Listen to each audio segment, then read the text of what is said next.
Panibagong araw, panibagong pag-asa, yayaman tayo! Nag-aabang ako diyan ng masasakyang bus patungo doon sa aking paaralan. Pumara na ako diyan at pumasok na. Ang bungad agad sa akin ni Kasuki Vlog, yayaman tayo!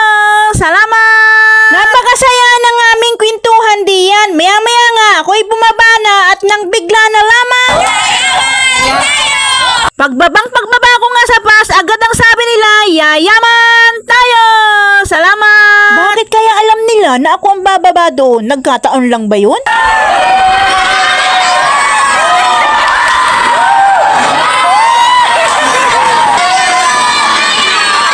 Tuwang-tuwang, ilang mag-aaral na yan tuwing ako'y makikita nila at ang laging sinisigaw nila, yayaman tayo! Hindi ko rin naman masasabi na lahat-lahat sila ay natutuwa. Siyempre, kanya-kanya tayo ng saloobin, di ba? Lahat ng naririto ay grade 12. Wow, kasali ako dun. Grade 12 ako eh. Kaya lahat kami ay naririto sa gym kasi mayroon kaming darating na bisita na magmumula sa bayan ng Nauhan. Mayroon kaming orientation tungkol sa NIAP. Sa madaling salita, mayroon kaming matatanggap na tulong pinansyal mula sa bayan ng Nauhan. Salamat, yayaman tayo! Sobrang busy nga ang dalawa naming teacher na ito. Halos 10:30 pa lamang ng umaga, lahat ng mga eskwela dito ay nakaupo na. Maaga nilang ipinaayos upang hindi mamaya pandalasan kapag nariyan na ang mga bisita. Dahil 11 o'clock ang usapan na darating sila. Habang wala pa sila, ay ako muna ay nagbida-bida at maya-maya kasi nakakahiya naman, sila naman ang bida. Mayroong mga eskwela na ayaw magpa-video at mayroon din namang gustong-gusto. Salamat, yayaman tayo! At ito naman ang aking Sir Rexo na very supportive sa akin. Sabi niya, "O tita, videohan mo yun. Paano tayo yayaman niyan?" Ay di ako'y panghalakhak na. Salamat po, sir. Mayroon kasing mga eskwelang galak na ang sinisigaw ay yayaman tayo. Ang sabi sa akin ni sir ay, "Videohan mo yun, tita." Medyo nahihiya-hiya pa nga ako nung una. Nung sinuportahan ako ng sir, abay, kinapalang ko na ang mukha ko.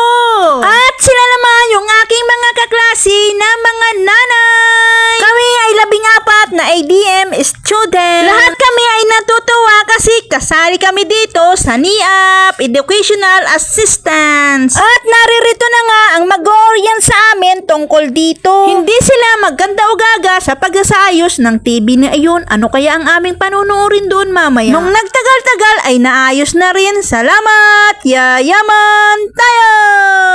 At mayroon na ngang ipinamigay na mga form. Ang akala ko naman ay pipil upan na dito. Yun pala naman ay pwede pa naming iuwi. Kasi mayroong mga papeles na kailangan naming isubmit. Heto na nga, nagsasalita na ang madam namin. Makinig daw kami ng mabuti upang maintindihan namin ang paliwanag tungkol sa NIAP. Salamat! Noong isang taon ko pa naririnig ang NIAP na yun kasi mayroon akong pamangkin na nagtapos nung nakaraang taon. Ay hindi ko alam ang ibig sabihin. Ngayon, alam ko na!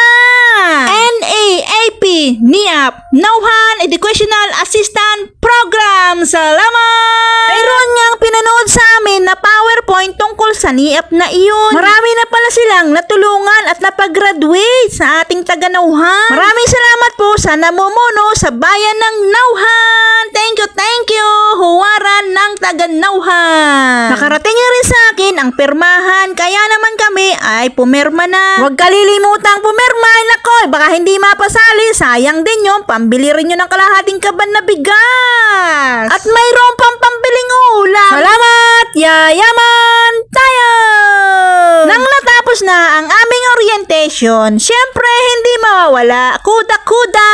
Kanya-kanya ng bitbit ang mga mag-aral ng kanilang mga bangko. Salamat! Aba, ay mayroon pa rin hindi nakakapirma eh. Ay pumirma kay Dian. Kailangan niya Yung mga hindi naman naka-attend ngayon ay pwedeng pumunta sa gym ng bayan ng Nauhan. Nako, ang layo no. Mayroon silang orientation doon sa susunod na linggo. Papalabas na kami diyan at ang pinagkukwentuhan na naman namin ay ang ice cream. Nandito na kami at ang daming eskwelang bumibili. Salamat, yayaman tayo!